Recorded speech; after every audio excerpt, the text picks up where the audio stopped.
Buenas tardes a todos, bienvenidos a Morrozarzal, a estas primeras jornadas de Hablamos del Deporte. En esta ocasión vamos a hablar de ciclismo, como no, ¿no? Mañana pasa por aquí la Vuelta Ciclista, no podríamos desaprovechar la oportunidad para hablar de ciclismo. Y para hablar de ciclismo tenemos hoy en estas jornadas que va a dirigir José Ramón de la Morena. Es un honor tenerte aquí, José Ramón.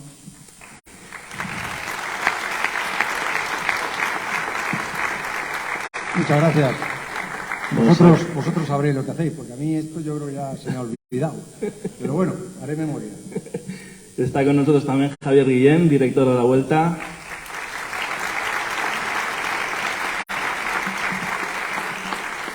Y por supuesto, Perico Delgado, aquí. Muchas gracias.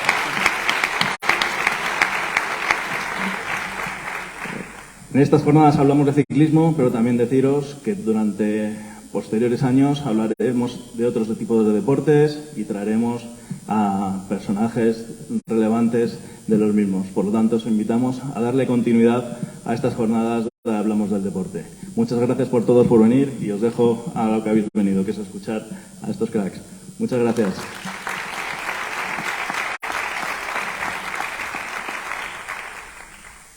Bueno, pues abro porque soy el más antiguo. En realidad ya os he dicho que yo, de lo que sé un poquito, aunque nada más que sea por el tiempo que he estado, es de radio. De ciclismo no. De ciclismo me ha gustado mucho, muchísimo. Es el deporte más apasionante. Es la Vuelta a España, yo muchas veces, bueno, la Vuelta, el Tour, el Giro, todo. En realidad es una especie de novela que empieza con una serie de personajes donde los buenos siempre son los nuestros y los malos son los otros. Más malo que Robert Millar no ha habido ninguno, y más bueno que Perico tampoco. Eran los buenos, eran como las películas del oeste. Cuando atacan los nuestros, pues que ganen los nuestros. Y este caballero, yo creo que ha sido el personaje que el ciclismo en este país lo lanzó. Es verdad que luego vino Indurain y que antes estuvo Amontes y Luis Ocaña. Pero el que de verdad le puso brillo, gloria y sobre todo ceros a las cuentas corrientes de los ciclistas fue Perico Delgado. Poco más voy a decir yo, ¿no? Porque vosotros lo que querréis ahora es escuchar hablar de ciclismo, puesto que la Vuelta va a pasar mañana por aquí, ¿no? Y ya está aquí. Y porque mañana es la penúltima etapa, teniendo en cuenta que la del domingo vamos a pensar que sea un desfile militar. Pero la de mañana sí, la de mañana es una etapa en la que pueden pasar cosas.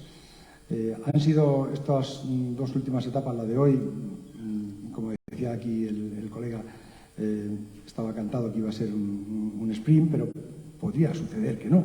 Ha sucedido que sí. Pero la de ayer fue muy bonita y ha habido etapas impresionantes, ¿no? Y sobre todo es un tema que yo quiero dejar aquí también ya a correr y que lo hablen ellos. Porque la otra noche, cenando con Perico, me decía que una de las cosas que más le estaba llamando la atención ahora en esta época del ciclismo moderno es la gente joven.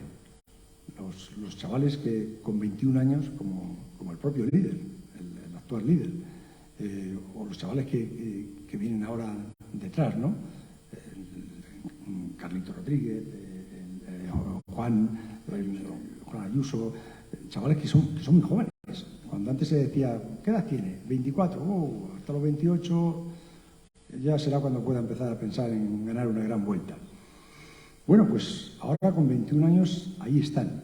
¿Eso por qué cree Javier Guillén, el director de la Vuelta, y Perico Delgado, el ganador del Tour y de las Vueltas a España, por qué creen que está ocurriendo?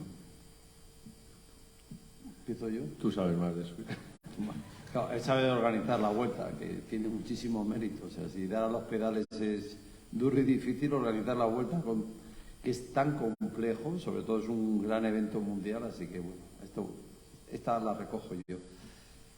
Bueno, yo creo que el ciclismo como todo ha cambiado. Ahora tenemos muchas más herramientas de trabajo. Todos tenemos en nuestras casas. Es impensable que alguien no tenga internet. Y me parece bien quien se haya sublevado a no tenerlo, con todo mi respeto. Pero bueno, yo creo que hoy en día prácticamente el 98% de la gente hacemos cosas y el internet está ahí en la mano. Es una herramienta. Esto abre puertas, nos da mucho conocimiento, también nos hace a veces estar confundidos, pero en un ciclismo del cual venía yo, de sensaciones, de entrenar, hoy hace bueno, hago 150 kilómetros, hoy llueve, no salgo. Lo digo esto porque es una cosa muy típica aquí en Madrid o yo en Segovia, lógicamente en el País Vasco, Asturias, Cantabria, hoy llueve, salgo, mañana sigue lloviendo, salgo, hoy hace sol, casi decían algunos, hoy descanso porque tengo que disfrutar de este día tan bonito, ¿no? Pues bueno, se pasó de ese ciclismo de sensaciones y a ver cómo me levanto yo al día a tener herramientas. Yo empecé a conocer, los pulsómetros, que yo creo que hoy en día está muy estandarizado en el deporte, sobre todo el running o ciclismo y en algún otro. Y esto es una herramienta que a ti te ayuda pues a la hora de entrenar, saber qué nivel de esfuerzo tienes que hacer y todo esto te ayuda mucho.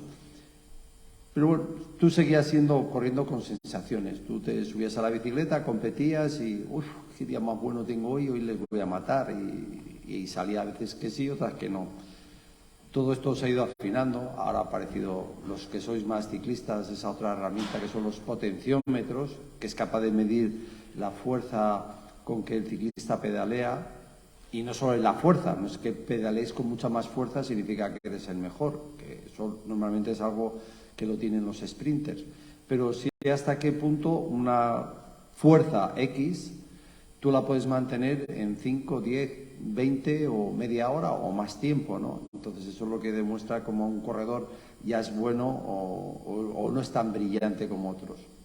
Entonces, claro, con todo esto ya son herramientas que los chicos jóvenes lo tienen ahora, o sea, lo tienen. Es que Juan Ayuso, como Carlos Rodríguez, como Evenepoel, como Pogačar, son de esta generación, ya les han salido los dientes de leche teniendo estos conocimientos. Y además hay otro aspecto, que es lo que hoy en día se trabaja mucho, porque se puede decir con el tema de los pulsómetros y los vatios, estaba el preparador físico ahí detrás. Y el preparador físico yo tenía, lógicamente, no tenía tantas herramientas como hay hoy en día. Pero luego aparece... Perdona, Pedro, ¿por qué no les explicas un poco lo que era el pulsómetro y lo que son ahora? Bueno, si quieres ahora. Entonces, luego, después del pulsómetro, los vatios y aparece el entrenador, aparece en ese momento, aparece el médico deportivo y aparece hoy en día el nutricionista. Es decir, te indican lo que tienes que comer y comes lo que gastas. Entonces, te mantienen un peso límite en donde tu rendimiento siempre va a ser el óptimo, pero tratando de evitar que cojas más peso y vigilando no coger una anemia para que tu rendimiento. Entonces, con todo esto, si eres un chico joven, entras en ese mundo de herramientas tecnológicas y de ya una experiencia detrás, pues es lo que provoca que chavales con 20 años, 21 años, si tienen condición física, florezcan y con la fuerza que lo hacen. Por eso es un poco, yo creo que la pregunta de por qué están jóvenes. La otra pregunta que queda ahora mismo en el aire es, ¿aguantarán 13 años como yo? ¿Aguantarán 10 años? ¿Aguantarán prácticamente 20 años como Alejandro Valverde? Es una pregunta que el tiempo nos dará una respuesta.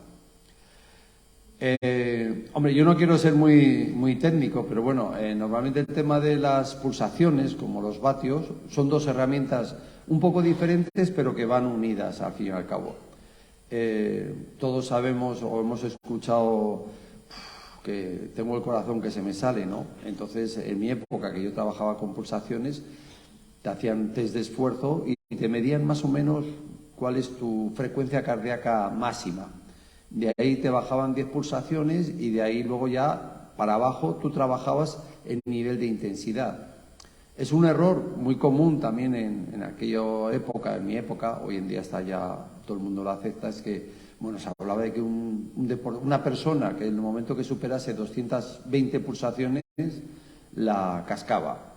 Bueno, esto ya se ha demostrado que es mentira porque hay deportistas, siempre estoy hablando de deportistas, que tienen los sprinters tienen una capacidad de trabajar pulsaciones muy altas, pero claro, dura muy poquito tiempo esa gasolina o esa capacidad. Y por eso hay que personalizar al fin y al cabo.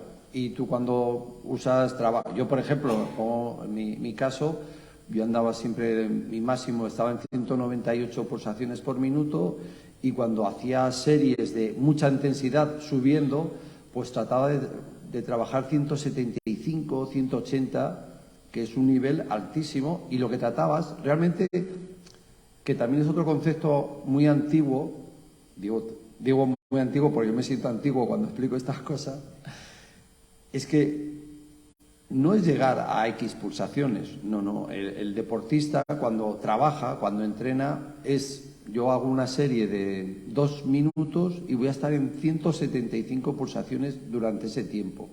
Si soy capaz de hacerlo, yo ya sé que estoy bien. Si empieza a oscilar 175, 170, 172, 170, eso es que todavía no estás fino. Cuando tú estás en forma realmente es cuando tú te marcas esos test de esfuerzo en los entrenamientos y eres capaz de mantenerlo. Por poner otro ejemplo, y sobre todo porque se suele poner mucho, y al hilo de esto, de las pulsaciones altas, también hay otro mito de las pulsaciones bajas, ¿no? Es que tú eres un gran deportista porque tienes 30 pulsaciones por minuto. Tampoco es verdad, o sea, cada uno tiene un corazón y unas condiciones físicas, y el tema de las pulsaciones es todo relativo. Si tienes pulsaciones bajas no significa que seas un gran deportista. Yo digo esto porque cuando yo empecé a correr, claro, no teníamos herramientas, no había mucho conocimiento, y yo vi chavales que tenían 30, 32 pulsaciones por minuto y yo les miraba con envidia. Yo tenía entonces pues 56 y les miraba con envidia y digo, estos sí que tienen que ser buenos.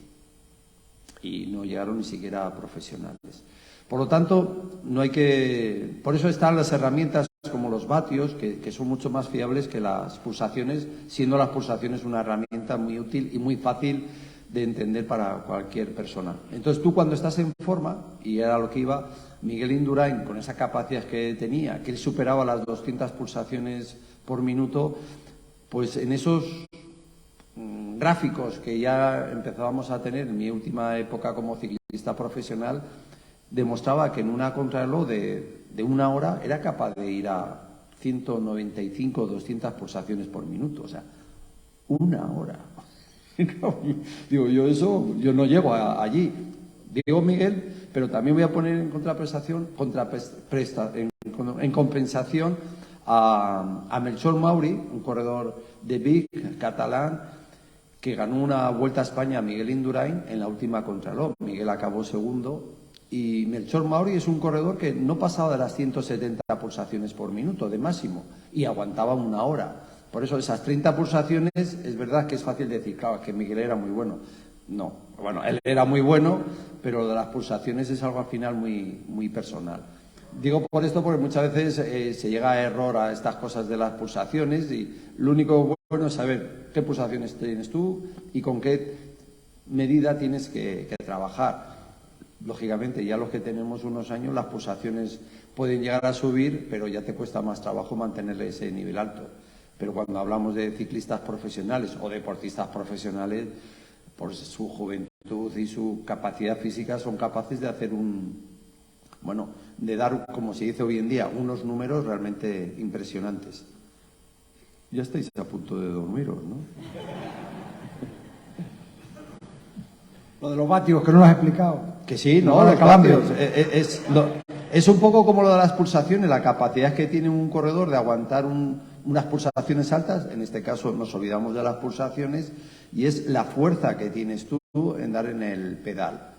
Es decir, se suele trabajar y normalmente, es que no quiero ser muy técnico, pero bueno, por aquello que siempre hay alguno más joven y que le gusta este tema, porque es como un poco el secreto de por qué uno anda más que otro, que solo son herramientas. Y por entenderte luego cuando lo explicas en la tele.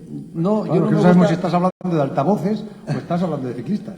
No me gusta hablar mucho en la tele, pues porque pienso que la inmensa mayoría del público que nos ve en televisión española, pues no son especialistas, ¿no? Y entonces hay un sector de 10.000, 20.000 personas que a lo mejor lo pueden entender, pero si hay 1 millón de personas viéndonos, van a decir, Perico, ¿qué le ha pasado? Le ha dado un vaído, algo le ha pasado. Pero bueno, los vatios es eso, la fuerza que tienes tú de pedaleo. ¿Qué ocurre? Que claro, una persona, tanto Javi como José Ramón son más altos que yo, tienen más fuerza que yo. Es lógico, tienen más masa muscular, son más altos y, por lo tanto, en el momento que pegan el pisotón en el pedal, sus vatios puros van a ser más altos. Pero, claro, eso es lo que se pensaba antes, pero luego al final hay gente que dice, no, a ver, ellos son altos, pero tienen que compensar con los kilos, y entonces lo que realmente la medida buena, que se dice hoy en día para saber si un ciclista es bueno, es los vatios que tú puedes desarrollar en una intensidad alta. Normalmente son 1 minuto, 5 y 20 minutos de media, si lo eres capaz de mantener, qué valores tienes, y entonces esos vatios, sean 350, 400, depende muchas veces la corpulencia del corredor, se divide por el peso, y entonces se llega a la conclusión los vatios kilo. Es decir, un tío es muy bueno o hace unos números muy buenos si está en 6,2, 6,3, de ahí para arriba, 6,2, 6,3 vatio kilo. Es decir, lógicamente ellos tienen más fuerza, por eso los sprinters, que son más pesados, tienen más potencia, además por naturaleza, pero cuando compensan con su peso, ahí salen, sus números no son tan buenos. ¿Lo has entendido, José Ra? Bueno, lo repito de letra, pero yo lo repito. Lo he pillado, no lo repitas. Pero luego no si lo os repitas porque veis... tenemos que acabar esta noche. Javier, empieza tú. ¿Cómo van los vatios kilos ahí en esta Vuelta a España? ¿Cómo va? Los vatios kilo. Muy bien, muy bien. ¿Cuál es un día a día de...? Yo ya he perdido unos cuantos kilos y he movido unos cuantos vatios. No, pero la pregunta de José Ramón era porque son tan jóvenes, que no se me ha olvidado a pesar de... Y estamos despistados. Es decir, realmente ha sido un cambio muy brusco, sobre todo porque creo que estamos asistiendo a la mejor generación de ciclistas de la historia desde el punto de vista de tener muchos. ¿Tú crees? ¿Sí? Yo creo que lo que es el conjunto, un Pogačar, un Vingegaard, un Van der Poel, un Van Aert, un Evenepoel, estamos ahora mismo en un momento en el que disfrutamos en todas las carreras, no regalan nada, pero realmente también lo apuntaba Pedro y tú, José Ramón, es decir, yo creo que la madurez de un deportista profesional en muchos deportes, viene 23, 24, 25, 26. Estos chavales ya con 19 años, hoy posiblemente, si la Vuelta acabara hoy, y esperemos que acabe el domingo, por supuesto, pues tenemos a Juan Ayuso, que tiene 19 años. Es decir, es que es un junior, es una edad que todavía está en la categoría sub-23 y le queda mucho para llegar a esos 23. Pedro lo apuntaba, a ver cómo esos cuerpos aguantan, no lo sabemos, y un tema que yo creo que hay que empezar a ver un poco, ¿no? Es cómo evolucionan, la forma mental de afrontar todo esto, porque realmente son muy jóvenes. Hemos tenido noticias que Vingegaard, el ganador del Tour, pues una vez que ha terminado el Tour, pues parece que, dijo uno de sus directores que tenía que procesar muy bien esa victoria. La razón las ha apuntado Pedro. Ahora mismo está todo absolutamente tecnificado, absolutamente todo. Es sorprendente cómo vas a un comedor de un equipo y los corredores se pesan la comida. O sea, se la pesan literalmente para saber qué tienen que comer, los materiales, el túnel del viento, todo eso ha evolucionado, pero es verdad que a mí lo de la edad pues nos tiene un poco por qué tan joven. Es decir, no es una cuestión que nos preocupe, pero yo creo que sí que ha sido un cambio muy brusco. Lo que no sé es si hay un poco de psicosis también en todo eso, y el afán también de los médicos, los especialistas, de meterse ahí también y buscarse una profesión más ahí. Todo el mundo quiere coger parte de la tarta, o realmente a lo mejor si eso está mejorando, porque sí. yo no, es que ahora tú dices que hace tiempo que no entro ya a un comedor de ciclistas, pero ahora pesándoselo, ¿eso en qué se traduce? Porque a lo mejor es más la molestia de andar pesándoselo y tal, ¿no? Comes más intranquilo, ¿no? No lo sé, yo sí que creo que funciona, es decir, porque la evolución que estamos viendo es de que funciona. Lo hacen todos o casi todos, y realmente hoy, yo cuando Pedro entrenaba, pues digamos que era otro tipo de entrenamiento, pero yo creo que teníais más posibilidades de ser más felices. Ahora un ciclista profesional, pues, un ciclista profesional está obsesionado con su profesión, evidentemente se juegan mucho, es así, pues claro, tienen un problema. En el momento que me lo hace el de al lado ya lo tengo que hacer yo, porque si no el de al lado evidentemente va a ser mucho mejor que yo. Cochinillo, cocidito. Esto los ciclistas de ahora no saben ni lo que es. Vamos, y al nutricionista le da un ataque, vamos, nos lo cargamos. A mí me contaba Luis Ángel Mate, que ahora está para lo de los árboles y le estamos ayudando, que solo una semana al año come lo que quiere. Una semana al año. Bueno, yo sí que os puedo decir, o sea, yo cuando gané el Tour, yo mido 1,71 y mi peso, que pensaba que era mi peso forma, mi peso óptimo para poder estar competitivo, era 63 kilos. Pues yo hoy en día, con 1,71, 63 kilos, yo que me veo las fotos y me veo demacrado, pues estaría gordo. Tendría que pesar 59 para abajo, o sea, 4 kilos menos. Pero lo que dice Javi es que al final, aunque tú no lo sabes, estás obligado, porque al final todo el mundo empieza ya desde el primer kilómetro, la primera etapa, con una condición física que nosotros no empezábamos. Nosotros, lo típico, y José Ramos se acuerda, siempre decíamos, nosotros un kilito más, estoy bien, he empezado 1 kilo más, o sea, he empezado con 64 kilos en una semana, un poco sudor, un poco de esfuerzos y me quedo clavado, ¿no? Porque te daba miedo empezar con 63, que luego fuese a 62 y tenía la sensación que tu rendimiento caía, ¿no? Hoy en día, con tantas herramientas, esto se ha comprobado que no es así, pero vamos, yo les veo y paso hambre por ellos. Fíjate cómo venía Indurain siempre. Indurain se quedaba a gusto después de las vacaciones. Y yo recuerdo a Vicente Iza que decía, no, al potro ahora a base de manzanas 3 días, como si fuera un caballo. A base de manzanas 3 días y ya verás, los baja. Bueno, yo, escuchando ahora toda esta teoría del ciclismo moderno y de la alimentación pesada, os querría contar una anécdota. Vamos, una anécdota. Una historia pequeña, la haré cortita. Yo tenía mucha admiración por Eddy Merckx, porque era el malo de mis películas. O sea, yo tenía a los nuestros, que pues, López Carril, Cantés, Julio Jiménez, Luis Ocaña, el Tarangu, todos estos, ¿no? Pero cuando corría Eddy Merckx no había nada que hacer. Y era un tipo que yo decía, joder, me hubiera gustado entrevistarle, ¿no? Luego lo llegué a conocer, pero ya no era Eddy Merckx, era otro. Era una especie de Sancho Panza gordo, muy grande, muy alto, ¿no? Y tuve la suerte, hice mucha amistad con Luis Ocaña, uno de los personajes también espectaculares que he conocido, ¿no? Y que habéis conocido, ¿no? Y yo dormía con él. Entonces, yo tenía muchas ganas que me contara cosas de Eddy Merckx, ¿no? Y en el Alpe de Huez una noche, recuerdo, yo le daba mucha brasa con Eddy Merckx. Y entonces él me dijo que había estado sin hablarse, que estuvieron sin hablarse como 1 año y medio o 2 años, ¿no? Que coincidían en un aeropuerto o algo y cada uno por un lado. Si coincidían en un hotel ni se dirigían, en la meta, en la salida, nada, no se hablaban. Entonces yo le pregunté, ¿y nunca lo arreglasteis? ¿Y por qué viene eso? Él dice, eso viene desde la bajada del Col de Ment, cuando él va líder y se lanzan bajando, no sé si fueron a 120, llegaron a... No, a tanto no, pero bueno, pues yo a mí me dijo el 120, pero bueno, es muy peligroso. Pero... bajando el Col de Ment, empezó a llover, es una zona donde baja el agua casi aceitosa del carbón de la montaña y tal, ¿no? Y tomaron una curva a una velocidad bestial.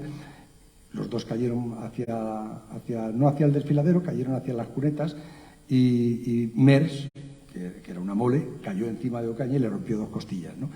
Entonces él siempre decía, ese cabrón lo hizo aposta. No me jodas.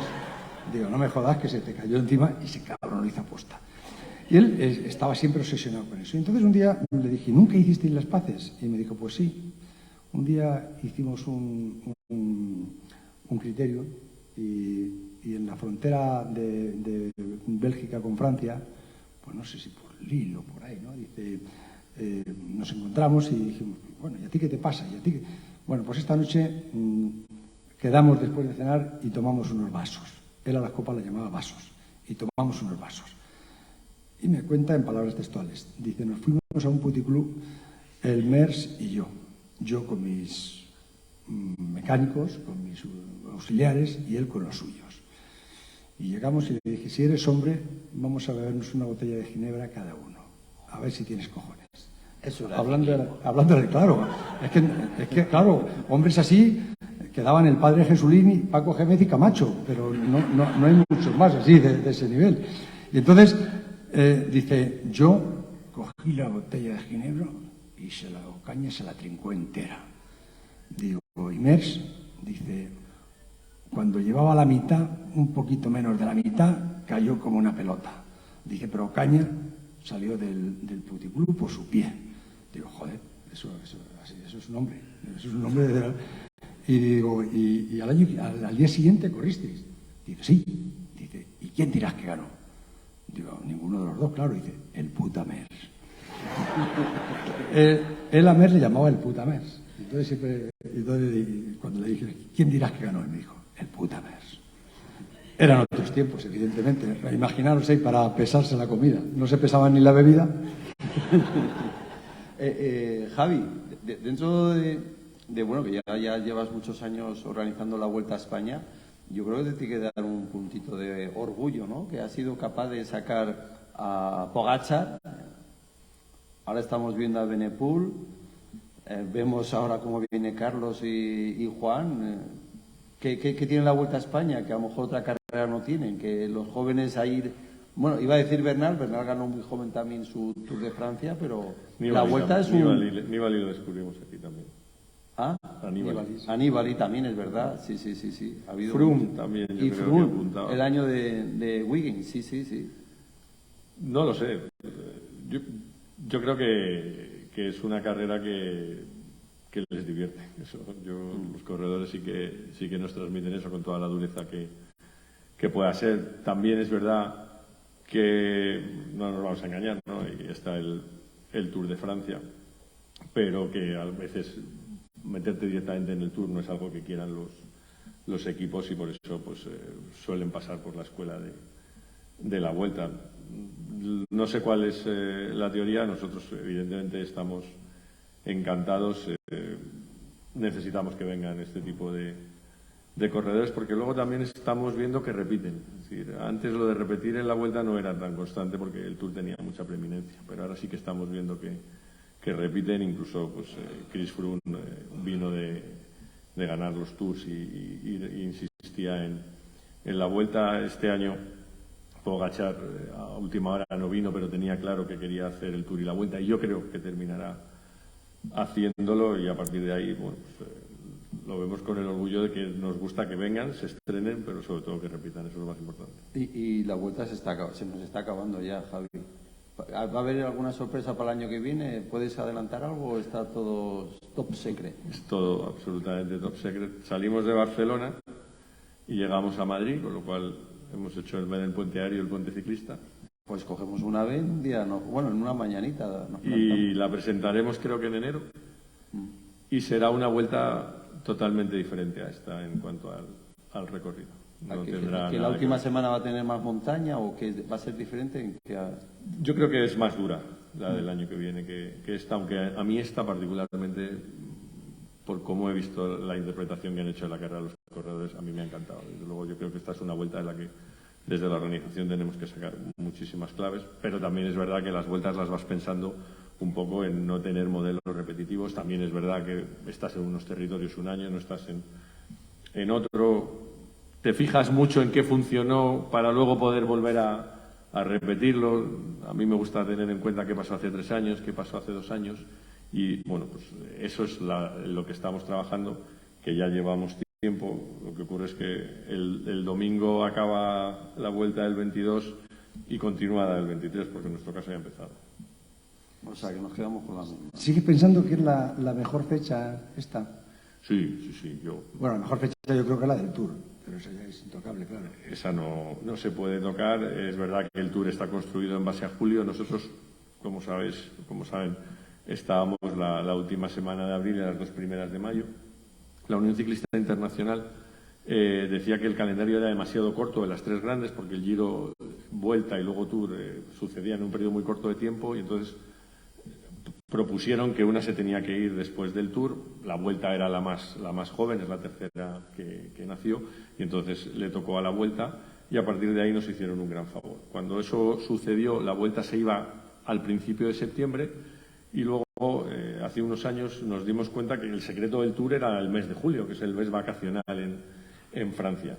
Nosotros lo que hicimos es intentar meterla lo más en agosto posible, pero claro, con un hándicap, y es que tampoco te puedes pegar mucho al Tour, porque si quieres corredores del Tour necesitas algo de descanso. Nosotros estamos, dependiendo de las fechas, 3-4 semanas. Para mí la fecha ideal de la Vuelta es que empiece siempre en el entorno del 14, 15, 16 de agosto. Nosotros estamos en el fin de semana 33 del calendario. Y nosotros hemos ganado mucho porque recogemos mucho público en la calle y porque las parrillas de televisión están más flojas.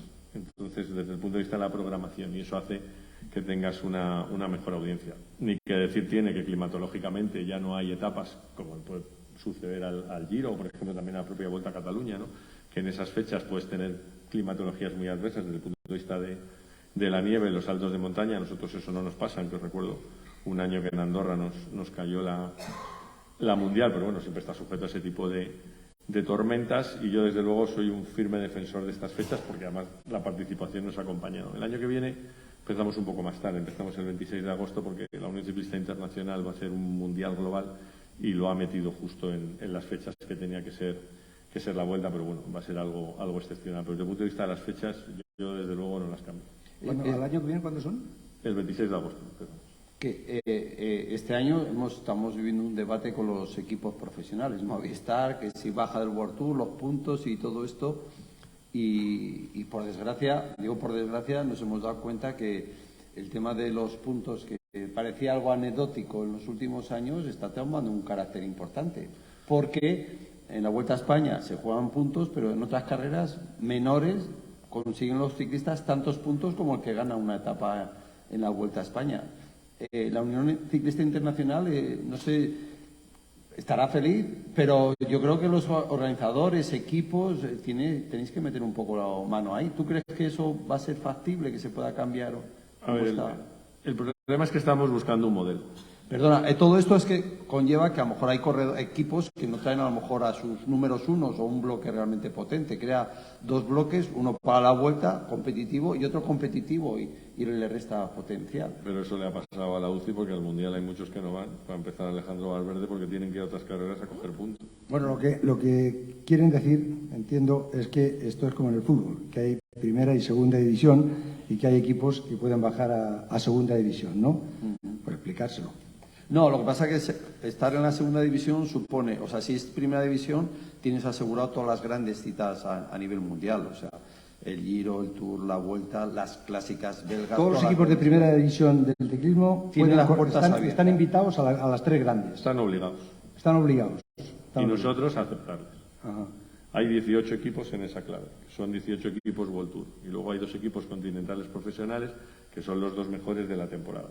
Hace 3 años la Unión Ciclista Internacional dijo: después de 3 años vamos a baremizar los puntos y los mejores equipos estarán en el World Tour y 2 descenderán. Estamos en el año 3 y tenemos a 4 equipos ahora mismo peleando por el descenso. Uno de ellos es Movistar, que yo creo que lo va a salvar bien, por eso tenemos el debate en España. ¿Qué ocurre? Que los puntos se consiguen en base a las victorias de los corredores. Si tú vas a carreras en las que hay corredores muy buenos, tus posibilidades de tener puntos son peores. ¿Qué están haciendo los equipos? Pues están mandando a corredores a carreras de peor participación porque tienen más posibilidades de ganar puntos. Ayer, por ejemplo, pues Serrano, el corredor del Movistar, es el ganador del Tour de Gran Bretaña, que se suspendió cuando iba primero por el fallecimiento se dio por finalizado por el fallecimiento de la reina Isabel II. ¿Qué pasa? Que más allá del debate, lo que la Unión Ciclista Internacional lo que no quiere es que ese bloque de 18 sea siempre fijo. Lo que dice es que tiene que haber una propuesta de equipos que suban y que bajen, sobre todo también un poco para refrescar el sistema. Debate, pues que estos 18 ya se han hecho muy fuertes. Conseguir patrocinios en el ciclismo es muy complicado, esto cada vez es más caro. Entonces lo que dicen, oye, si ahora nos descendéis, vamos a perder toda esta riqueza económica. ¿Pero en qué pierden? Porque tú le puedes impedir. Supongamos que Movistar baja a la segunda. Tú le vas a rescatar, ya, pero le vas a invitar. Pero ¿y el Tour? ¿Y el Giro? Pues el Tour a lo mejor seguramente lo mismo, porque cada una de las 3 grandes pueden invitar, ¿no? Sí, pero solo ¿cuántas pueden invitar? Dos invitaciones. Pero Yo si fuera un World Tour, o sea, fuera un descendido y no fuera World Tour, no me jugaría la opción de seguro que me invitan. Es decir, que te inviten al Giro, que te inviten al Tour, sin ser equipo español es bastante más difícil porque ellos tienen equipos franceses, tienen equipos italianos y entonces esa es la necesidad de estar en el World Tour. Hoy venía una noticia en la que no saben si van a volver a revisar el sistema y les van a dejar quedarse. Sí que necesitamos paz de espíritu, necesitamos saber realmente dónde... Pero ¿cómo les van a dejar quedarse? Si les dejan quedarse, ampliarían, porque los que tienen que subir de segunda a primera dirán, a mí no me van a dejar usted en segunda. Efectivamente, por eso vuelven a abrir un debate cuando las normas estaban claras. Yo estoy con Pedro que esto va a seguir evolucionando. Aquí opinamos todos, lo que pasa es que la última decisión es de la Unión Ciclista Internacional y claro, hay mucho revuelo porque tenemos a uno nuestro en liza. Este debate, pues el Jumbo, el Ineos, no lo tiene. No, luego está el tema también de los equipos invitados. Claro, en España hay 4 equipos continentales, solo puedes invitar entonces a 2. Pero eso es un problema, porque lo que tampoco podemos pretender es crear un equipo para que corran la grande de casa. Es decir, los equipos ya son estructuras muy serias, vemos que hay mucha diferencia entre los World Tour y los no World Tour, y lo que no puede ser es, como soy español, pues sé que voy a hacer la vuelta, porque eso realmente no te hace ser competitivo, eso te hace tener un derecho que yo creo que es un derecho que te relaja, y lo que tienes que tener es un derecho pues realmente que te haga estar arriba. Pero claro, nosotros somos ciclismo español, nosotros necesitamos ciclistas españoles y por eso siempre tratas de invitar a los tuyos, pero esa no debería ser la idea. La idea es tener un equipo bueno todo el año. Ya, pero es un poco la sardina que se muerde la cola. O sea, si hay 4 equipos y su gran apuesta es estar en el Tour, si no están en el Tour, la apuesta económica para mejorar nunca va a llegar, yo creo. O sea, estará algunos 2, 3 años y desaparecerá. Es un poquito bueno que no. La solución a eso sería tener menos World Tour. Claro. Y yo estoy por esa solución. ¿Menos? Menos World Tour. En vez de tener 18, pues a lo mejor tener 16 o 14 y permitir que más gente pueda entrar cada año en ese circuito de carreras. Por méritos además. Eso significaría que bajarían más a segunda. Obviamente, claro. Sí, pero por ejemplo si... Pero es que los que bajan a segunda bajan, pero es que luego hay otros que suben. Es decir, Claro. por ejemplo, ahora mismo tenemos... Pero el subir a primera, lo único que te da derecho es a eso, a entrar invitado en las 3 grandes. El subir a primera te da la posibilidad de que tu exposición publicitaria se multiplica por millones, porque vas a estar en el Giro de Italia, vas a estar en la Vuelta a España, pero es que vas a estar en toda la plataforma del Tour de Francia. Eso lo es todo para un equipo, lo es absolutamente todo. Pero claro, bajan, pero hay otros que suben. Ahora mismo, por ejemplo, pues tenemos un equipo en la Vuelta, que es el Alpecin, que está en un sistema que es continental profesional, que es un súper equipazo. Arkea también está haciendo una temporada buenísima.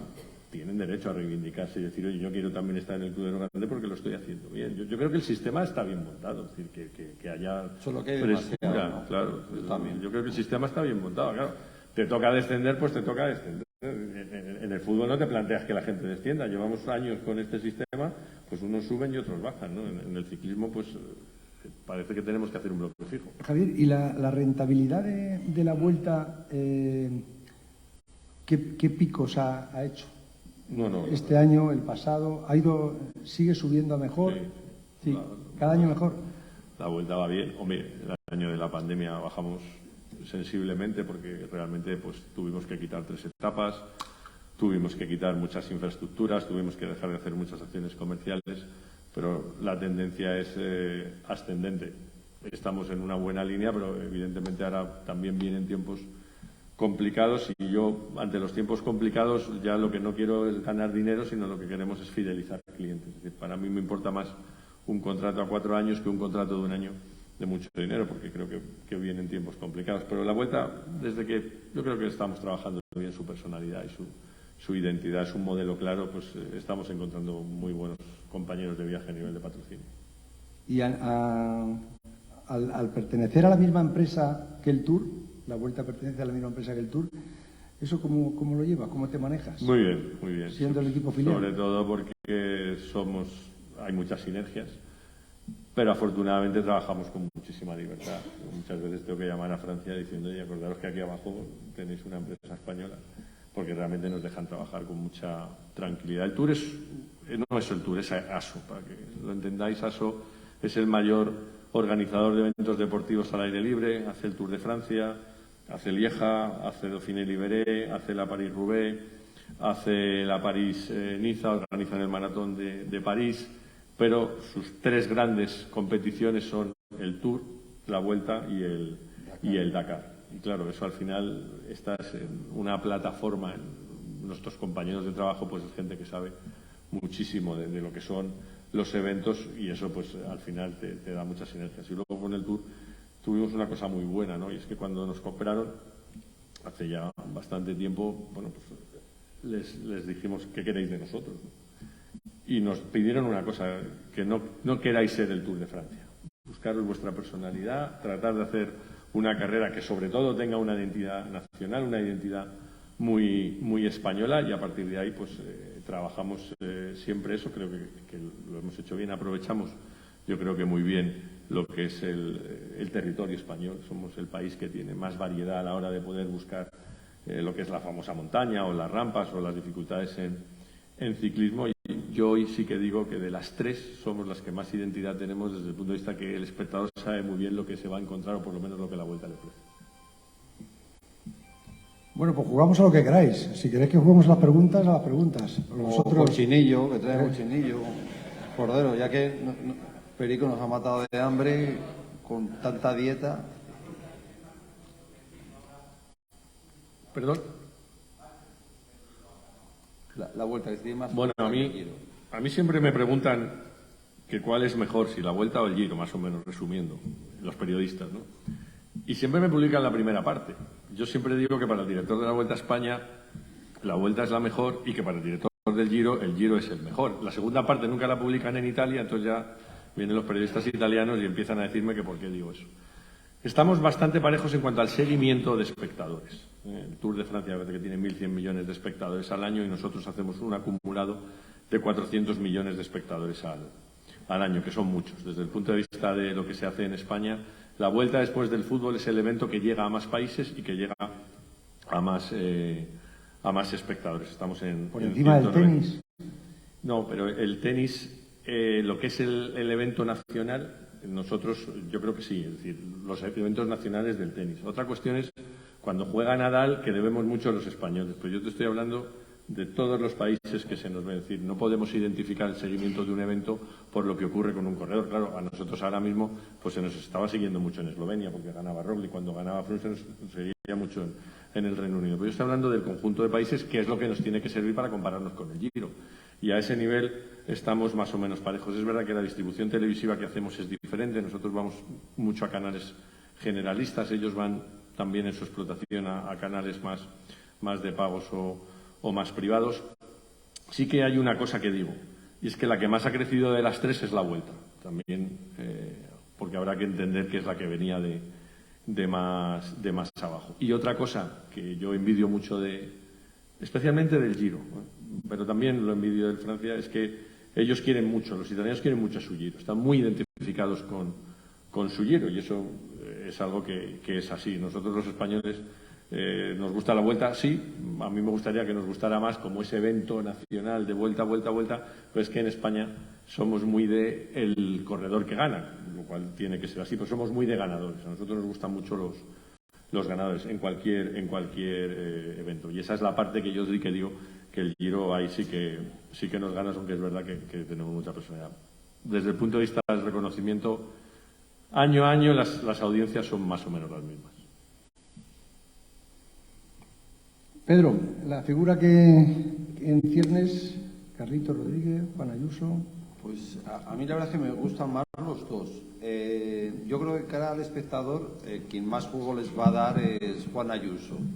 El porqué es, bueno, muy sencillo. Tiene mucha chispa, habla, ataca, se queda, siempre tiene un discurso... Un perico, ¿no? Un poco así, un perico. O un contador, o sea, alguien que le ves con chispa. Carlos Rodríguez, yo no sé si va a ser mejor que Juan, es más calladito, tiene un carácter más... Bueno, es más tímido, es muy tímido. Tú ya sabes lo importante que es hablar y que la gente ya no solo seas buen ciclista, que caigas en gracia.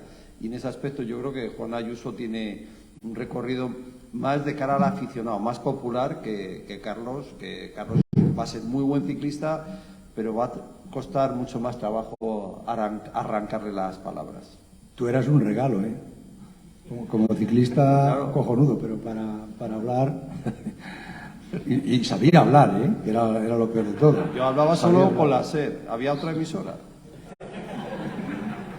No, hablaba con todo. Todo el mundo me echaba la bronca. Es que tú eres antipático. Yo tenía que defender mi sitio. Tú eres ciclista. No, yo lo que creo, sinceramente, que tú fuiste el deportista, a ver, no voy a decir ningún disparate, pero el deportista más importante de la época moderna. A ver, en aquellos tiempos, cuando Pedro gana el Tour, el último ganador había sido Luis Ocaña y anteriormente me parece que Bamontes en el 56.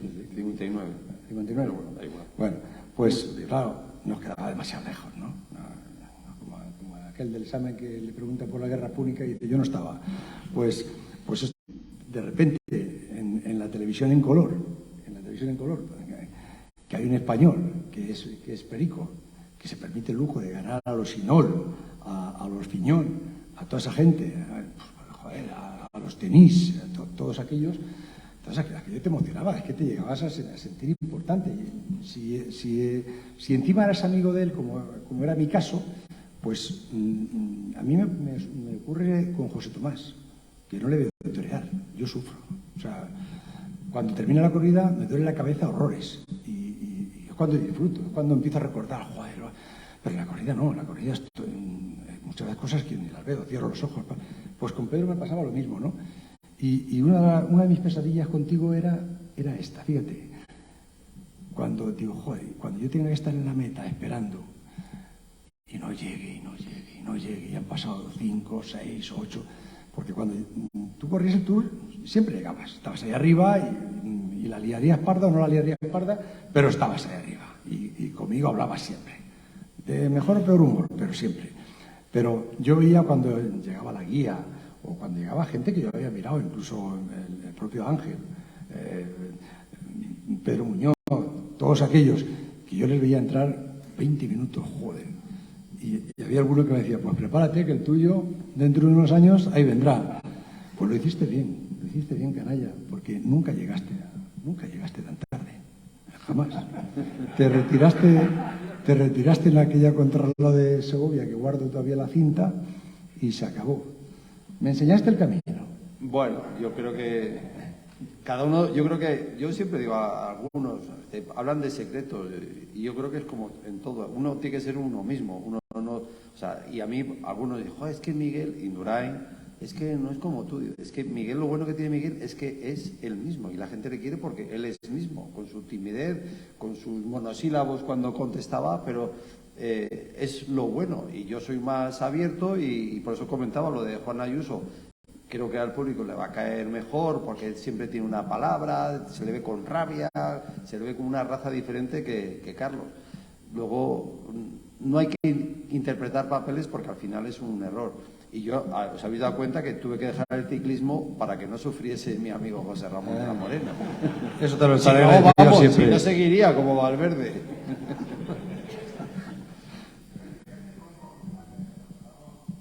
¿Cómo? Que te retiraste pronto.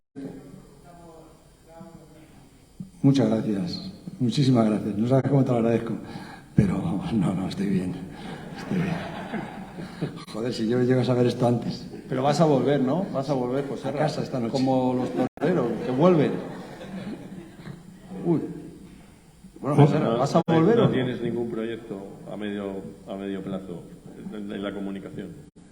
Para el año que viene como la vuelta. Ya decidiremos, ¿no? Ya decidiremos.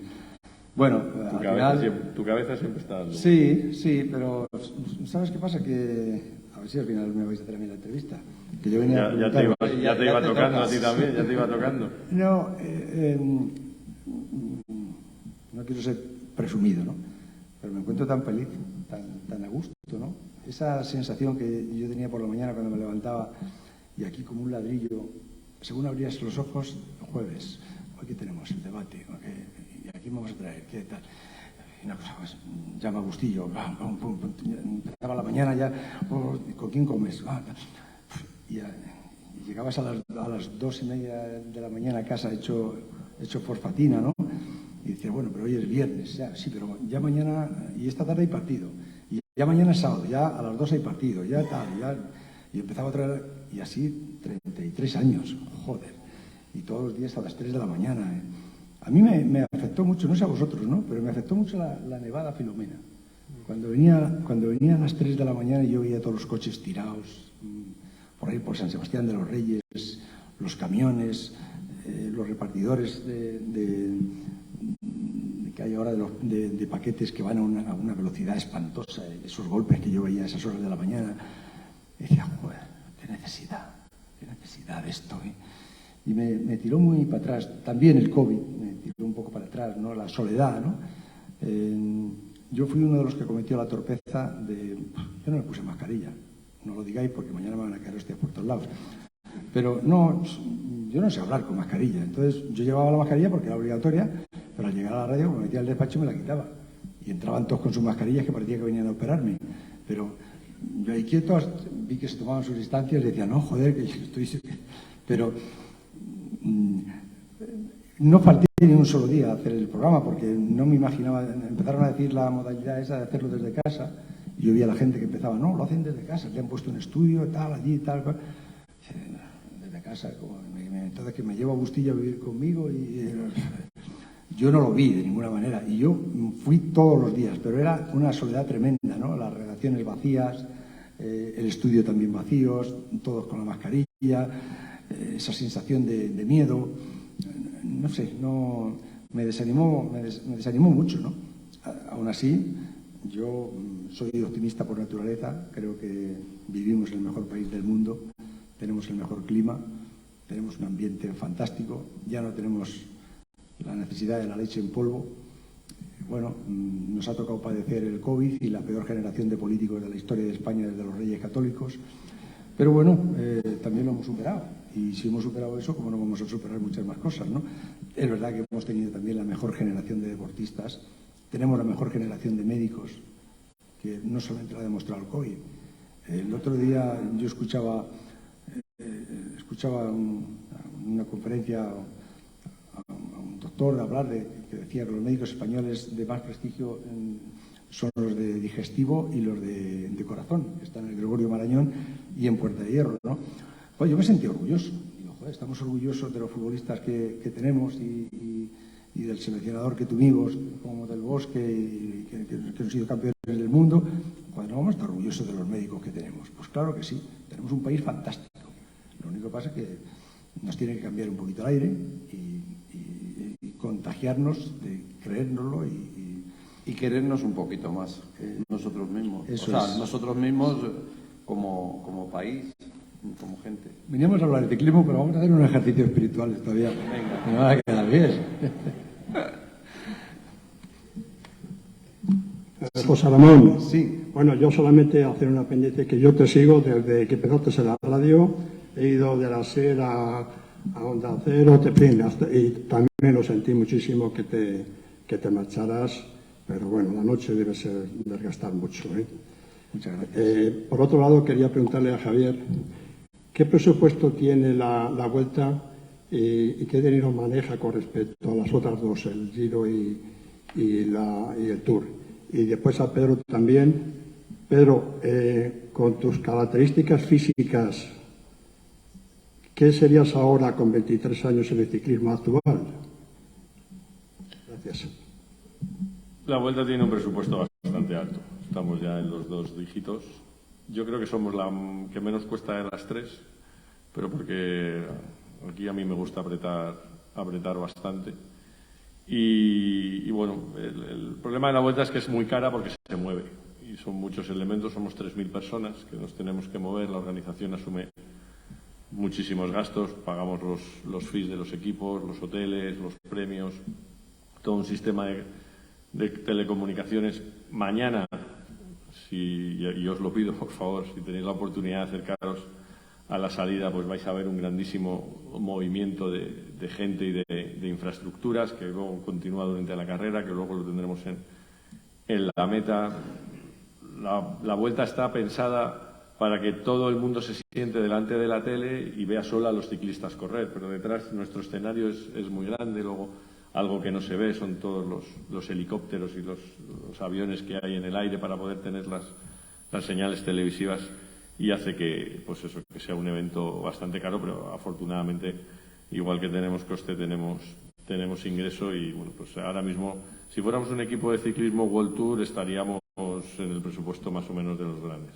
Entre el Tour, ¿cuánta gente mueve? ¿7.000 por ahí? No, el Tour mueve 4.000. 4.000. Nosotros 2.503 y el Tour 4.500. El Tour de Francia sale el año que viene de Bilbao, que han conseguido que salga de allí, que además a mí me parece una gran apuesta. Y el Tour, desde el punto de vista televisivo, es el evento, entendiendo por evento algo que sucede en un periodo muy corto de tiempo. No estoy hablando de la Liga de Fútbol, no estoy hablando de la Champions League, no estoy hablando de la Fórmula 1, que eso tienes todos los domingos, son eventos muy largos. Pero el Tour, como evento, posiblemente desde el punto de vista de la difusión televisiva, será el más importante que hay, y desde luego es el evento francés por excelencia, también en audiencias, hasta el punto de que, gracias a la marca Tour, se ha dado este año el Tour de Francia femenino. Bueno, pues han tenido mejores audiencias el Tour de Francia femenino que muchos de los partidos de Roland Garros en todo el concepto masculino-femenino. Ala, Pedrín, cuéntale por qué llegaste tarde al Tour de Francia y perdiste ese. No, bueno, en cuanto a... entendido por el tema de la edad. Hombre, yo creo que yo en el Tour de Francia, mi primer Tour de Francia en el 83, siempre lo he comentado y digo, ese Tour lo tenía que haber ganado Ángel Arroyo o yo. Yo tenía entonces 23 años, Arroyo yo creo que tiene 3 más que yo, o sea, tendría 26. Digo que con 23 años estuve a punto de ganarlo y posiblemente fuimos con la sensación de a ver a dónde llegamos. No había mucho conocimiento, no había tantas historias como tenemos hoy. Lógicamente, si con todo lo que hemos comentado antes, con todo ese soporte tecnológico de seguimiento al deportista, rendimiento, inexperiencia de la carrera, es que mi director José Miguel Echevarri tampoco, o sea, conocía el Tour de Francia, pero no había corrido ningún Tour de Francia. Entonces la experiencia es un grado. Y hoy no había televisión, tú no podías ir a internet a ver esta etapa final en Alpe d'Huez, a ver cómo es el Alpe d'Huez. No, yo llegaba allí, veía los puertos in situ y no sabía más. Con esto te quiero decir que yo solo hice con 23 años, o sea, en ese aspecto me habría manifestado, pues lógicamente en esta época, pues también jovencito, afortunadamente, porque mi condición física era muy buena, de fondista. Estaría, eso sí, mucho más delgado, no sabría lo que era comer de verdad cochinillo ni cordero en condiciones, ni cocidito, que me encanta, pero bueno, sería, creo yo, sin quererme tirar ninguna flor, pues una estrella, ¿no? Como lo fui, porque al fin y al cabo yo siempre cuento lo mismo, los grandes deportistas de entonces lo eran con la mejor tecnología que había ahí, con las mejores bicis, tú lo hacías con lo que mejor material que había.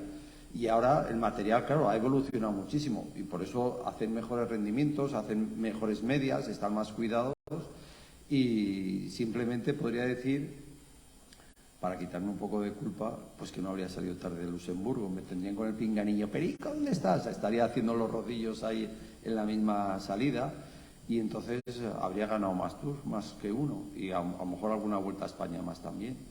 Pero me habría manifestado, lógicamente, pues joven, pues como lo hice con 23 años y pues a lo mejor lo habría hecho con 21 años, como estamos hablando ahora de Carlos Rodríguez, de Benepul, Pogačar o Juan Ayuso.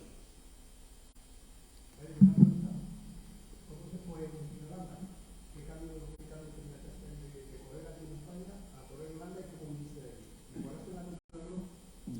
Yo es que en contrarreloj, yo me fui allí porque, o sea, no solo era la contrarreloj, José Ramón que seguía esas vueltas a España y esos tours, los españoles no nos queremos mucho, no nos queríamos tanto como nos queremos hoy. Todavía nos queda un trabajo que hacer a nivel de autoconfianza, ¿no?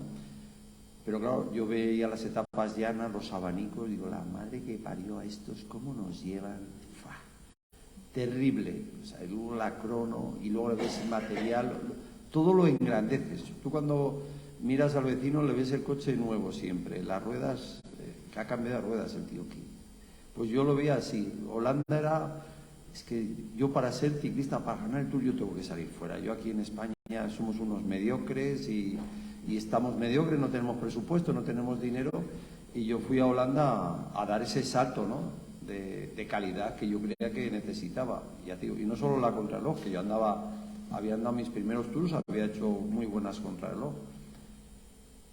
Y entonces te encuentras con la realidad, que no es tan bonito como tú te lo imaginabas. Entonces te das cuenta que, ostras tú, con lo bien que estaba en España, qué bien se come. Ahí yo siempre cuento, y de hecho ahora que este año que salimos de Holanda en la Vuelta a España, estuve con un compañero del equipo que, así hablando, y tú como, dices, mira, yo vine aquí a Holanda pues para eso, para mejorar la crono, los abanicos, que perdíamos carreras porque no teníamos confianza, nos sentíamos muy vulnerables. Digo, yo la primera vez que recuerdo en el equipo ir a correr a Holanda, y una costumbre que siempre teníamos, ahora ya miras el reloj para saber qué tiempo hace, pero tú corrías las cortinas y veías sol, viento, lluvia, y yo corro las cortinas y veo ahí en Holanda yo un españolito y los veo a los árboles, un viento, digo yo, aquí Perico Delgado va a morir, vamos, en el kilómetro 1. Yo bajo ahí a desayunar y veo en el equipo caras largas y como hay una expresión que es una maldición, o sea, es una expresión fea, que es Hofordome para arriba, Hofordome para abajo. Y digo, ¿pero qué pasa? Digo, ¿cómo que pasa? ¿Pero has visto qué mierda de día hace? Digo, ya, pero yo pensaba que estaríais contentos. ¿Cómo contentos? Por eso. Digo, ostras, digo, ¿os podéis creer que igual que a los españoles en las etapas, que había etapa de montaña, decíamos, ¡guau! Esto va a ser nuestro día. Y nosotros pensábamos que los días de viento, que vosotros estabais diciendo, hoy es nuestro día, la vamos a liar. Digo, o sea, os veo con el mismo miedo que teníamos nosotros. Todavía no había corrido ninguna carrera, esa iba a ser la primera. Para mí ese desayuno fue, o sea, son humanos, también les molesta el viento. O sea, ese tontería, que es una tontería, a mí me dijo, ostras, mira, ya ha dado un pasito más, ya el miedo en los abanicos los tienen igual que nosotros. Entonces tú cuando corres y tienes esa lucha, esa tensión, tú también te defiendes. Dices, estos tienen miedo a caerse, tienen miedo a hacerse daño. O sea, que tú ahí defiendes la posición que al final uno u otro tendrá que ceder, pero que no voy a tener que ceder yo siempre, como estaba en mi concepto cuando corrían equipos españoles. Eso por un lado. Y luego por otro lado me di cuenta que los avituallamientos, que hoy en día estamos diciendo que es tan importante, en los equipos españoles se hace el avituallamiento cada día. Y yo le decía a este compañero holandés, dice, ostras, yo una de las peores cosas que llevaba era los avituallamientos, diciendo, ¿pero por qué? ¿No te gustaban? Y dice, no, si es que más o menos comíamos lo mismo, pero allí tenían la costumbre, hacían el avituallamiento y hacían para 3, 4 días. ¿Qué ocurre? Que cuando hace calor tú abrías a veces el papel de plata donde estaba envuelto y veías que tenía moho, que a mí ya me pasó varias veces, o sea, yo digo, no, en España, tío, en España te hacen el avituallamiento al día, te lo comes y lo que no se come se tira. Y, o sea, con esto te quiero decir que a mí, a nivel de saber que dolían las piernas a los otros, sensación de que todos somos humanos, que ellos no son diferentes, a nivel organizativo tenían unas cosas mejores, otras teníamos mejores nosotros, y entonces ya te vuelves un ciudadano internacional, que es, esto no da igual que hayas nacido en Holanda, en Bélgica, en Francia, en Italia o en España. Y eso a mí personalmente es lo que más me sirvió para mi autoestima a la hora de competir. Buenas noches. Lo primero, agradecer a Javier por la vuelta que tenemos hoy en día, que yo creo que cada año es mucho mejor. A José Ramón por las noches con las que yo me quedaba dormido con el pinganillo en la época de instituto. Y a Pedro porque realmente el ciclismo me empezó a gustar a partir de verte a ti cuando era pequeño. La pregunta es para ti, Pedro. Un poco en relación a lo que hablabais antes de los corredores cuando empiezan muy jóvenes, que a lo mejor no van a llegar en muchos años o sus carreras no van a ser tan dilatadas. ¿Crees que es como alguna vez se ha dicho o comentado que los 10 años son el tiempo que un corredor ciclista puede tener de máximo rendimiento como corredor profesional? Ese es el tiempo clave, 10 años, independientemente que se empiece antes o después. Bueno, lo que pasa que No, me oís por mi voz, ¿no? No por el micrófono. No, ahora ¿Qué sí. tenía la sensación? Ahora sí. Sí, Ahora sí, sí, sí, ahora sí, sí. ahora. Muy bien, muy Bueno, decirte que... o sea, se me ha ido el pajarito. Esto de estar hablando todo el día. ¿Qué era? Dime. Los 10 años. Sí, mira. En mi época decíamos que si yo empezaba a los 15 años, que es cuando empecé a correr en bici, a los 25 años iba a ser mi mejor momento. Iba a ser a partir de ese momento mi mejor momento físico, porque ya tienes experiencia y entonces era tu gran momento, ya tenías experiencia en las carreras, sabías cuidarte, pero esto ya está claro que no es así. O sea, hay muchos expertos de todo y hace que según están los cuerpos de apretados, digo, de entrenados y finos, hace que no hace falta esperar a los 10 años. O sea, está claro que llegan antes.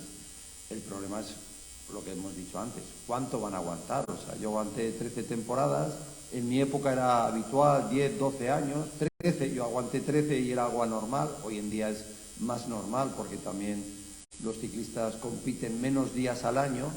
Entonces, yo siempre es el mejor ejemplo como un coche. Si tú le haces 50.000 kilómetros al año o le haces 30.000, está claro que el que hace 50.000, el motor o el coche ese va a tener más pegas. Entonces, están mucho más cuidados y eso hace que su vida, en teoría deportiva, pueda llegar a más. Pero luego está el factor mental, el psicológico, que sufre muchísimo, como nos contaba José Ramón en su faceta radiofónica.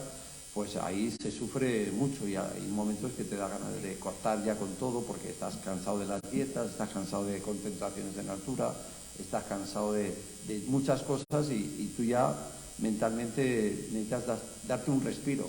Y el problema del ciclismo es que si te das un respiro, volver es impensable. Entonces, por eso, yo creo que los 10 años era un valor válido en mi época, pero no es válido en el día de hoy. O sea, vemos chavales que con 5 o 6 años de hacer un deporte ya despuntan, y también pues porque el ciclismo no es que ha cambiado mucho, sino también porque hay mucha gente que está encima. O sea, en el mundo de natación, un chico, su máximo rendimiento es con 16 años, o sea, y empiezan a competir con 7, 8 años, pero buenos, se puede decir que empiezan a ser a los 16 años y están 2 años más. O sea, cada deporte tiene su intríngulis, pero yo creo que ahora mismo ese parámetro no vale, siendo un referente que sigue siendo útil para un entendimiento global, para un desarrollo normal de una persona a la hora de hacer un deporte, sea a nivel de competición o no. O sea, luego está el carácter de cada corredor que quiere apretarse más o quiere respirar un poquito. Vuelvo a poner el ejemplo de los dos chavalillos estos españoles. Juan Ayuso está apretado ya desde el primer año que pasó de juvenil a aficionado, concentraciones en altura, seguimientos a nivel de dietético, con nutricionista. En cambio, Carlos Rodríguez tiene un ritmo más pausado. Esto no significa nada, cada uno tiene que conocerse cómo tiene que evolucionar y lo tiene que entender él mismo, porque a lo mejor interpretar el papel del vecino puede ser el primer error que haga. O sea, cada uno, yo creo que Carlos por eso tiene un recorrido más lento y veremos si es más largo, y en cambio Juan Ayuso se puede decir, con su energía interior, a lo mejor tiene un camino más corto porque se está exigiendo muchísimo ya desde el primer año como ciclista profesional. Pero vamos, su rendimiento ya, pues a los 5 o 6 años compitiendo al máximo nivel, ya están ahí demostrando toda su capacidad. Esto de no veros es la leche, que no sé ni dónde mirar. Buenas noches, muchas gracias a los tres por esta tarde tan magnífica.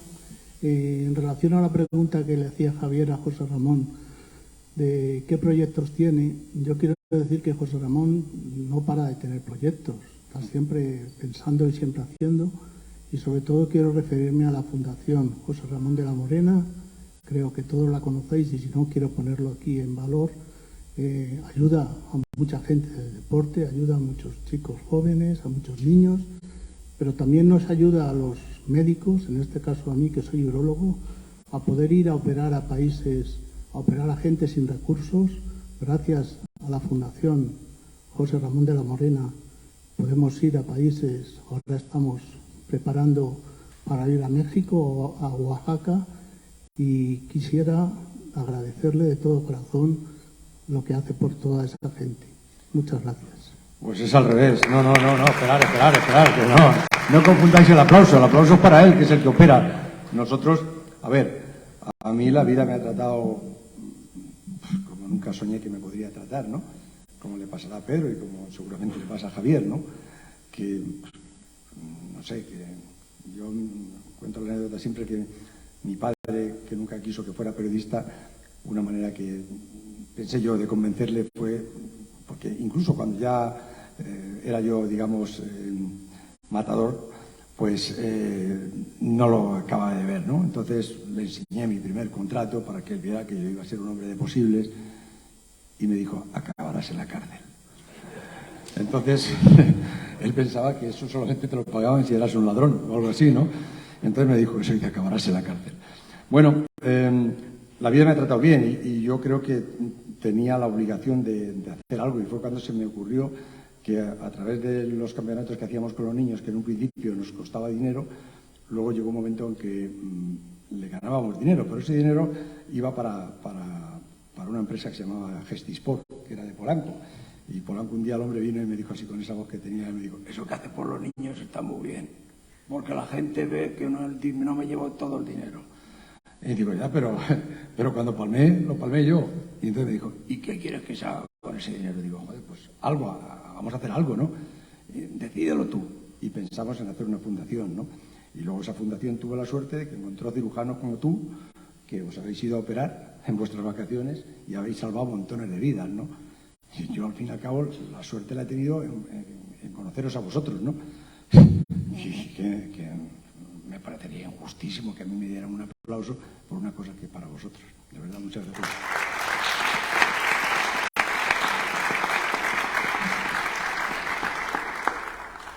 Sí, hola, buenas tardes. Mira, esta pregunta para cualquiera de los tres, supongo que más para Perico o Javier. Yo de niño recuerdo cuando empecé a ver el ciclismo en blanco y negro y las carreras del Tour, sobre todo a Eddy Merckx, y creo recordar que era el único, posiblemente, corredor de la historia que era capaz de escapar en un llano, salir del pelotón, marcharse cuando quería, destrozar el pelotón y ganar la etapa. Creo que eso no lo he vuelto a ver hasta que he oído que precisamente Benepul hizo algo parecido antes de la lesión que tuvo hace un poco más de un año, no sé qué clásica, que se quedó el último y al final adelantó a todos y se marchó solo también y ganó la etapa. ¿Eso realmente es posible o yo vi una fantasía que no recuerdo porque era muy joven cuando veía a Eddy Merckx en blanco y negro de niño y lo de Benepul ahora? Eso en la Vuelta, por supuesto, no se lo hemos visto ver. Perdón, no se lo hemos visto hacer, pero ¿eso es posible realmente? ¿Eddy Merckx era tan caníbal y tan fuera de serie como para eso, e incluso Benepul ahora? Esa es una pregunta. Y la otra pregunta es para Perico. En tu carrera deportiva, ¿qué pasó con el Giro de Italia? ¿Era una cuestión personal que se te atragantaba un poco, quizás? ¿O era que el equipo Reynolds o Banesto, no sé, en esa época? Reynolds. Eran Reynolds. ¿No te programaba o no apostaba por ti para esa carrera en especial? ¿O era algo personal que a ti no se te daba bien, ¿no? Estas dos preguntas. Bueno, si quieres, contesto por la última. Hombre, yo era un equipo español. La Vuelta a España era como hemos comentado antes, abril-mayo. Acababa la semana después de que acabase la Vuelta a España empezaba el Giro de Italia. Y claro, yo después del 83, que descubrí que era un potencial ganador del Tour de Francia, pues todo se enfocaba al Tour. Tu casa comercial, la que te paga, es una casa española y lo que quieres. Y más si entonces, que había muchísimas carreras en España, muchos equipos españoles, no tenían ninguna necesidad de correr fuera. Pero lo mismo les pasaba en Italia. Tenían 12 equipos profesionales y tampoco salían mucho. Verdad es que venían a la Vuelta algunas carreras, pero el interés lo tenían en su país. Yo creo que no hay que mezclar conceptos que tenemos hoy como asimilados normales a lo que entonces era lo que sucedía. Entonces la casa comercial y yo mismo, o sea, vuelvo a decir, yo fui al Tour que no conocía conocía ni puertos. O sea, hoy en día todo el mundo conoce las Dolomitas y no ha viajado allí, y ve vídeos y ve cosas, pero entonces tú no conocías nada. Y la mentalidad que había era las carreras en España y el Tour, no había otra mentalidad. Yo cuando voy al PDM, al equipo holandés, empiezo a descubrir un ciclismo más internacional, más global. Es decir, no es que no, yo corría el Tour, corría en equipos de muchos sitios, pero bueno, empecé a conocer las clásicas. Yo no sabía lo que eran las clásicas, yo no sabía lo que era la París-Roubaix, ni Lieja, ni esto. Yo realmente, a nivel deportista, lo conocí allí. O sea, que eso lo seguimos heredando. En España estábamos pendientes de lo que pasaba en la Vuelta a España, en el Giro y en el Tour. Las clásicas no existían en España. Entonces, cuando estoy en el PDM empiezo a conocer las clásicas y entonces me interesé y empiezas ya a interesarte también por el Giro de Italia. Y fue en el 88 cuando, bueno, en un programa que entonces daba muchos réditos, o sea, el que va al Giro, luego descansa, tiene el Tour y, joder, el Tour gana. Y en cambio el que ganaba la Vuelta tampoco te decía que ganase el Tour. Y en esa preparación física, que cada uno con los medios que tenía trataba de interpretar para tu mejor rendimiento, yo a nivel como corredor, como el equipo. Pues se cruzó el Giro de Italia como una aventura y de ahí fui 2 veces, las 2 veces no fueron nada buenas y dices, ¿qué necesidad tengo de ir a Italia? Pues en cambio en España el equipo quiere que estés en España y de ahí por eso yo seguía corriendo en España la Vuelta y Miguel fue a probar el Giro de Italia con mucho mejor resultado. Pero no es porque, por eso digo yo, ahora mismo hablamos de las carreras porque muchos, los que más nos gusta, las tenemos en la boca, pero yo cuando competía con 24 años, 25, para mí el Giro sí, pero estaba la Vuelta y entonces ¿cómo vas a ir al Giro cuando a ti el patrocinador español te paga para correr la Vuelta a España, no para el Giro? Porque al fin y al cabo tu marca era española. El Giro estaba, pues como decíamos nosotros, un poco para Javier Mínguez, que no querían ir ellos al Tour de Francia y entonces hacían doblete seguido, Vuelta y Giro. Pero nosotros en ese descubrimiento que hicimos en el 83 estaba siempre la Vuelta y el Tour. Y por eso el Giro nunca estuvo en mente mía y de hecho mi primer Tour, que ahí estaba José Ramón cubriendo la información en la radio, el primer día importante pierdo tiempo, nunca entendí, ostras, pero si a mí el Giro, yo siendo escalador y con las montañas que hay allí, yo hoy en día me pregunto, digo, ostras, ¿por qué no anduve más? Yo creo que fue un poco la concentración y que entonces, por el tema de los esfuerzos, que hoy en día se miden los esfuerzos, había la sensación de, ostras, en el Giro hay que ir allí, pero no hay que ir bien, hay que irte a rodar poquito a poco y luego ya a ver qué ocurre, ¿no? Y como tú vas con esa mentalidad y en el primer encuentro con la montaña no salió bien, pues dije, pues nada, relajado, aquí hay que ir relajado. Y me faltó esa mentalidad que si fuese corredor hoy en día, lógicamente tendría, ¿no? Pero entonces corrías tanto que decías, ostras, pues mira, aquí en el Giro que se come bien, qué bien. Y no tengo que disputar la carrera y a ver si suena la flauta un día y puedo ganar una etapa. Pero por eso fue por lo del Giro, o sea, yo creo que hoy en día todo hubiese sido diferente. Y de la otra pregunta... Edimes. Bueno, voy a aprovechar que ahora aquí hay un periodista, lo que pasa que es de la radio, pero los plumillas... Pero no digo nada, la verdad.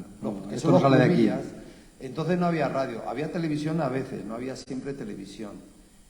Y la capacidad narrativa era mucho más divertido para el periodista, el plumilla, o también para la radio, para el maestro Chico Pérez, que podían engrandecer la carrera o contarla a su manera, y entonces se gustaban. Eddy Merckx, sin lugar a dudas, es el corredor, el mejor de la historia, porque es el corredor que más ha ganado, y tenía capacidad de irse en el llano, pero en el llano, en las clásicas, que no significa en un día llano, ahora me voy y ahí os quedáis, no. Las clásicas, que hay terreno llano, hay repechos, hay tácticas, el tío era muy bueno y luego encima tenía esa capacidad de rematar al sprint, que era una delicia para los belgas, era una pesadilla para el resto de los corredores y que fuesen de otro país. Era muy bueno, pero es verdad que lo sé por algunos. Luego había mucha literatura que hoy se echa en falta, pues como todo lo vemos, ya no puedes inventarte una película, estás un poquito atado. Como me dicen algunos, es que ahora, ¿qué voy a contar de la carrera si todo el mundo la ha visto? No puedo contar el sol brilla, el sol atorredor, ahí matando en la cima del mundo. Ya queda un poco cursi, ¿no? Y entonces, pero en aquella época todo ese periodismo que tú como joven la leerías y harías tu película de Superman o de Batman o del Capitán Trueno, tú ahí desarrollabas tu imaginación. Y que es precioso, porque yo siempre digo, eso no te lo va a quitar nadie. Y Evenepoel es muy bueno. Y la anécdota esta que has dicho tú fue en un campeonato del mundo, pero era de junior, o sea, de menores de 18 años. El tío fue, bueno, siempre ha sido y sigue siendo muy bueno. Y entonces ganaba las carreras y no le motivaba. Él quería ganar a ver cuánto tiempo meto al segundo. Y en ese mundial el hombre se ve involucrado en una caída. Como los que son tan buenos van a veces tan sobrados, se dedicó, no, a mí cambiarme la bici, que es que esta tiene esto así. Bueno, tardaron como 5 minutos en cambiarle la bici. Yo es que ese mundial lo vi, o sea, y ya teníamos todo el mundo referente. Joder, este tío muy bueno, es el gran favorito, va a ganar, pero ostras, cuando ves allí y que se le va la carrera, diciendo, o sea, a nivel amateur o de juniors, es que van a 1000 por hora y 5 minutos es perder la carrera.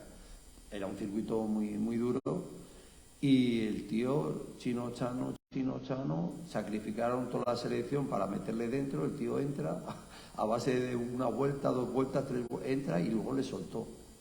Esto es ciencia ficción, como decimos nosotros, para los que hemos corrido. Tú Perico, que has sido bueno, y es que eso, yo siendo bueno, es ciencia ficción, es que eso es casi increíble. Y aquí lo que ha hecho está muy bien. Y es un corredor que ya ha ganado muchas carreras y como demostró este año en la Clásica San Sebastián, que ya ha ganado 2 siendo jovencito, pero la de este año arrancó y no es que arranca uno que dice, no, a ese déjale que va a caer. Eso, la primera Clásica San Sebastián que ganó fue así, atacó y se vio en el pelotón. Déjale al juvenil ese, aunque ya no era juvenil, que no va a ningún lado. Le vieron en la meta. Este año arrancó ya siendo un corredor muy, muy peligroso, o sea, era el hombre a batir. Tiene un poderío, que es la envidia de cualquiera, o sea, es francamente bueno, muy, muy bueno. Respecto a Eddy Merckx, le falta la punta de velocidad. Eddy Merckx sí que podía ganar el sprint, y en cambio Renko al sprint tiene que ganar en grupos muy reducidos y con un recorrido francamente duro, pero un sprint masivo, o sea, una Milán-San Remo, si lo ganas es escapado y al sprint no la va a ganar nunca. Pero vamos, es un prodigio de corredor. A ver, esta pregunta para los tres, porque sabéis de ciclismo mucho. ¿Qué está pasando con la temperatura? El calentamiento global. Nunca se ha rodado tan rápido y nunca ha hecho tanto calor. No hemos visto agua en el sur, no hemos visto nieve, no hemos visto frío. Sin embargo, las medias están creciendo y hace mucho calor. Bueno, ¿Qué está pasando? no, hombre, las medias, yo siempre digo, o sea, aparte de que la preparación de los ciclistas, que ya hemos hablado hoy, y las bicicletas son infinitamente mejores que las que yo corría, hay un elemento que es más importante que eso para ganar medias, que todo eso ayuda a mejorar la media del ciclista. Las carreteras de hoy no son las mismas de hace 20 y no son las mismas de hace 40. Entonces, claro, si tú subes un puerto con una carretera fina, o sea, vas a una velocidad increíble.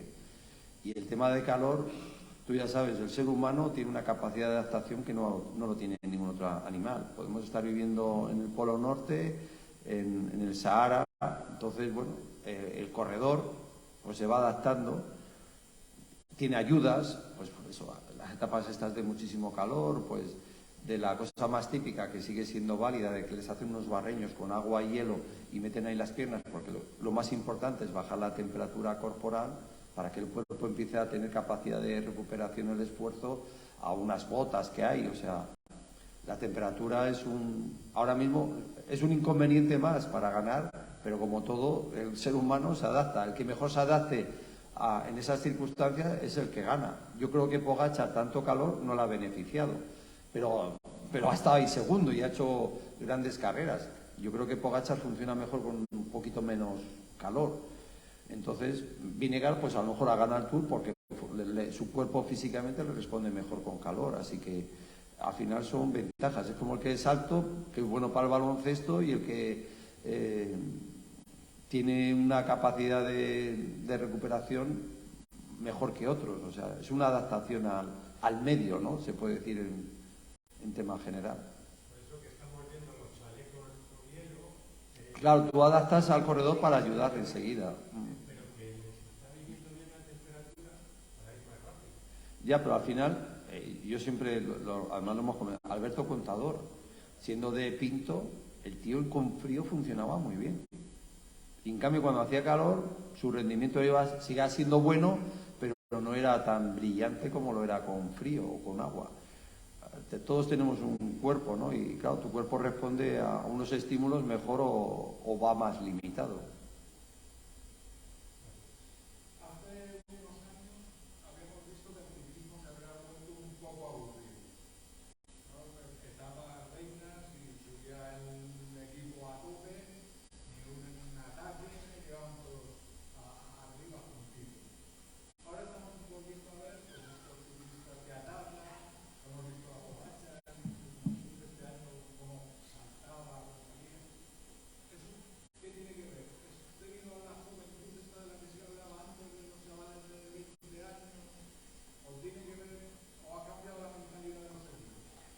No, yo creo que solo la impronta la pone el corredor. Pogačar ataca porque le gusta divertirse, Benepul igual. De hecho, yo creo que todas estas herramientas que hay hoy en día y que dispone el corredor en su mano es más para ir bloqueado. ¿Por qué? Porque está el entrenador, no, más de estos vatios no sé qué. El nutricionista, no, tienes que comer cada X no sé qué porque te puedes coger una pájara. El director, no, tranquilo, que va el otro, no, tú no te muevas, que se mueva el otro. O sea, todos los índices son de ir la carrera atada y que nadie se mueva y tú no te muevas. Entonces, si estamos viendo que esto no es así, es mi opinión, es que el corredor interpreta la carrera de otra manera, tiene unas herramientas, pero que es lo que quiere es pasárselo bien. Y ahí está desarrollando su potencial y le importa lo más mínimo los vatios o su nutrición o lo que ha comido o lo que ha dejado de comer. Y es porque yo creo que afortunadamente van a pasárselo bien y eso nos llega a nosotros. No sé, aquí Javier, que es organizador, supongo que le gustará más las vueltas a España de estos años que a lo mejor de hace 10 años atrás. Sí, bueno, ya diría otro elemento. Yo creo que los recorridos están cambiando también. Son otro tipo de recorridos, quizás buscas más montaña o más recursos donde romper en la carrera, porque también en ese ciclismo control pues el pinganillo tiene mucho que ver. Es decir, hoy los corredores reciben muchísimas instrucciones. El tema de los vatios no solo te sirve para saber cómo estoy yo bien, también te sirve para que lo sepan los demás. Al final, por fórmulas matemáticas, un corredor mueve tantos vatios, el resto sumados mueven el múltiplo suficiente como para poder coger y controlarlo. Es verdad que aquí ese ciclismo control lo vivimos en la época de Armstrong, que era abrumador, pero luego también lo hemos tenido con lo que es la estructura de Sky y de Lineos. Frente a un dominador, ahora hay varios. Y frente a esos dominadores yo creo que también hay unos recorridos que son también más dinámicos. Pero yo estoy con Pedro, esto depende del corredor. Cuantos más tengamos, mejor, porque al final estamos viendo que se divierten muchísimo y desde luego posiblemente los talantes sean distintos. Es decir, ahora es que hay más, no hay un dominador tan claro como siempre ha habido. Bueno, pues yo creo que hasta aquí hemos llegado, ¿no? Si os hemos aburrido mucho, lo lamentamos. Y si ha servido para entreteneros un poco o hacerlo agradable, pues muchísimas gracias.